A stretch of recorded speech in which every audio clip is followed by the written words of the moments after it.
सात संगत जी बड़े प्यार से कहना जी धन निरंकार जी। सात संगत जी अरदास हिंदी कहानी सुनाने वाला है सात संगत जी। सात संगत जी अरदास से कोई भूल चूक हो जाती है सात संगत जी। सात संगत जी तो दास को क्षमा करना सात संगत जी। सात संगत जी आज की कहानी का नाम होने वाला है तेनालीराम की खोज। सात संगत जी आज की कहानी में सात संगत जी कुछ ऐसा होने वाला है। सात संगत जी शुरू करते हैं। सात संगत जी एक बार तेनालीराम महाराज से किसी बात पर रूठा हुआ था। सात संगत जी कि एक बार की बात है, तेनालीराम महाराज से रूठ गए थे किसी बात पर कि महाराज कृष्णदेव राय ने उसे फिर से किसी बात पर डांट दिया। सात संगत जी तेनालीराम तो पहले से ही रूठे थे और महाराज ने वापस से डांट दिया, जिसकी वजह से तेनालीराम बिना बताए वहाँ से कहीं चला गया। सात संगत जी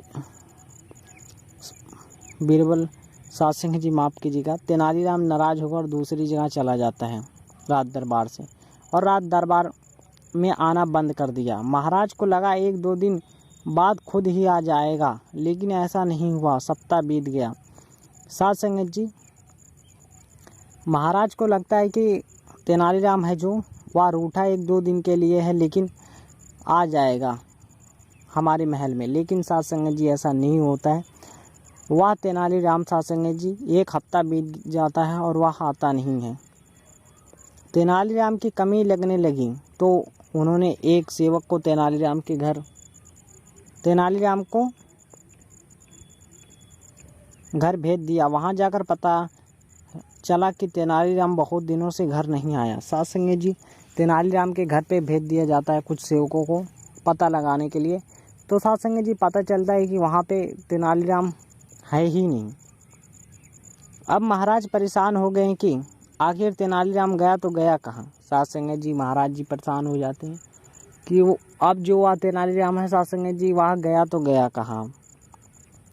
उन्होंने पूरे विजयनगर में गुप्तचार फैला दिया। सात संगत जी उन्होंने पूरे विजयनगर सात संगत जी पूरे यानी कि अपने पूरे शहर में सात संगत जी उन्होंने प्रचार करवा दिया कि तेनालीराम कहीं दिखे तो हमें बताया जाए। सारा विजयनगर छान मारा गया, लेकिन तेनालीराम का कहीं पता नहीं चला। सात संगत जी महाराज ने पूरा विजयनगर छान मारते हैं, लेकिन सात संगत जी क्या होता है तेनालीराम का कहीं पता नहीं चलता है। तब महाराज को विचार आया कि क्यों ना आसपास के गांव में खबर फैला दी जाए कि महाराज अपने राजकीय कुएं का विवाह कर रहे हैं। सात संगत जी वह सोचते हैं महाराज की क्यों ना दिमाग लगाया जाए। तब महाराज सोचते हैं कि क्यों ना आसपास के गांव में खबर फैला दी जाए, यानी कि आसपास के गांव में जो तेनालीराम की खबर है वह पहुंचा दी जाए कि हमारा जो कुआं है उसका विवाह होने वाला है। अब सात संगत जी दास को भी नहीं पता कि कुएं का भी कहीं विवाह होता है। इस कहानी में लिखा है सात संगत जी, तो दास बता रहा है आपको। इसलिए गाँव को मुखियाओं को आदेश दिया जाता है कि वो अपने अपने गाँवों के कुओं को लेकर विजयनगर पहुंच जाएं। सात संगत जी वहाँ आदेश देता है कि अपने अपने कुओं को लेकर विजयनगर पहुंच जाएं। सात संगत जी तो फिर क्या होता है, जो मुखिया आदेश का उल्लंघन करेगा उसे मृत्यु दंड दिया जाएगा। सात संगत जी वहाँ जानते थे महाराज कि अगर कोई भी, इसलिए आदेश पहले दे दिया जाता है कि अगर कोई मुखिया गद्दारी करेगा तो सात संगत जी उसे मृत्यु दंड दिया जाएगा। तो सात संगत जी कहने का अर्थ है कि तेनालीराम जिस भी जगह होगा वह उस गांव के मुखिया की मदद अवश्य करेगा। सात संगत जी वह कहता है कि तेनालीराम जिस भी जगह होगा, सात संगत जी तेनालीराम इतना भोला था सात संगत जी, वह सबकी मदद करता था। तो वह सोचता है, महाराज सोचते हैं कि तेनालीराम कहीं पे भी होगा वह ज़रूर मदद करेगा। तो सात संगत जी इसलिए हम उसे खोज लेंगे। उधर महाराज की घोषणा सुनते ही तेनालीराम भी समझ गया कि ये सब उसका पता लगाने के लिए किया जा रहा है। सात संगत जी तेनालीराम भी समझ जाता है कि ये सब जो किया जा रहा है ये सब मेरे को खोजने के लिए किया जा रहा है। मुखिया एक घोषणा सुनकर हैरान थे। वे सब सोच रहे थे कि आखिर महाराज को हो क्या गया है, भला कोई भी कहीं उठकर जाता है। तेनालीराम जिस गांव में रहता था उस गांव का मुखिया भी काफ़ी परेशान था कि तभी तेनालीराम उसके घर पहुंच गया। साध संगत जी की वह जो मुखिया था साध संगत जी, जिस गांव में साध संगत जी तेनालीराम रहते थे, उस गांव का मुखिया भी साध संगत जी काफ़ी परेशान था। वह साध संगत जी सोचता था कि या कहीं कुआं भी, साध संगत जी वही हम भी सोच रहे थे कि कहीं कुआं, दास यही सोच रहा था साध संगत जी कि कहीं कुआं भी उठ कर जाता है। इसीलिए साध संगत जी दास आगे बता देता है कि कहीं कुआं का विवाह कहाँ होता है साध संगत जी। इसीलिए साध संगत जी वह मुखिया जो साध संगत जी था, सरपंच था, वह भी सोचने लगता है कि कुआं भी कहीं उठ के जाता है। मुखिया भी काफ़ी परेशान था।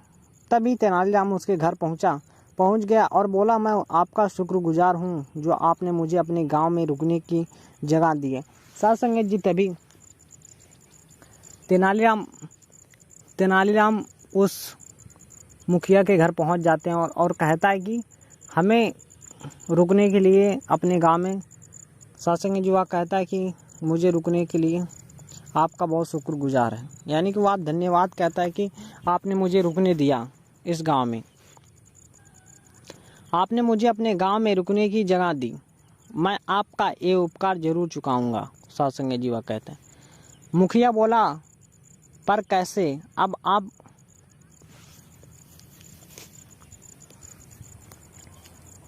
अब आप आसपास के गांवों के सभी मुखियाओं को एकत्रित कर लीजिए और मैं जैसा कहूँ आप वैसा ही करना। इस तरह मैं आपको महाराज की घोषणा का हल बताऊंगा। तेनालीराम के कहे अनुसार उसने सभी गांवों के मुखियाओं को एकत्रित कर लिया और विजयनगर के बाहर जाकर डेरा डाला। तब तेनालीराम ने एक मुखिया को अपने पास बुलाया। साध संगत जी वह जैसे जैसे बताता है सबको, साध संगत जी मुखियाओं को जैसे जैसे बताता वह मुखिया वैसे वैसे ही करते हैं। साध संगत जी वह सब बाहर जाकर डेरा डालते हैं। तेनालीराम ने एक मुखिया को अपने पास बुलाया और बोला, अब तुम महाराज के पास जाकर बोलना कि महाराज आपके राजकीय कुएं की विवाह में सम्मिलित होने के लिए हमारे कुएं राजधानी के बाहर ठहरे हुए हैं। कृपा करके आप अपने कुएं को उनके आगवानी के लिए भेज दीजिए। मुखिया ने महाराज के पास जाकर वही कहा जो तेनालीराम ने बोला था। तब महाराज ने पूछा, तुम्हें सुझाव किसने दिया है? मुखिया ने साफ साफ बता दिया कि कुछ दिनों से हमारे गांव में एक आदमी आकर रह रहा है, उसने मुझे ये सब बोलने के लिए बोला था। मुखिया की बात सुनते ही महाराज समझ गए कि हो ना हो वो तेनालीराम ही होगा। महाराज बोले, वह अभी कहाँ है? महाराज वह अभी राजधानी के बाहर खड़ा है। मुखिया ने कहा। महाराज ने अपने सेवकों को तुरंत रथ तैयार कर राजधानी के बाहर जाने का आदेश दिया। कुछ ही देर में वो तेनालीराम को लेने के लिए राजधानी के बाहर पहुंच गए।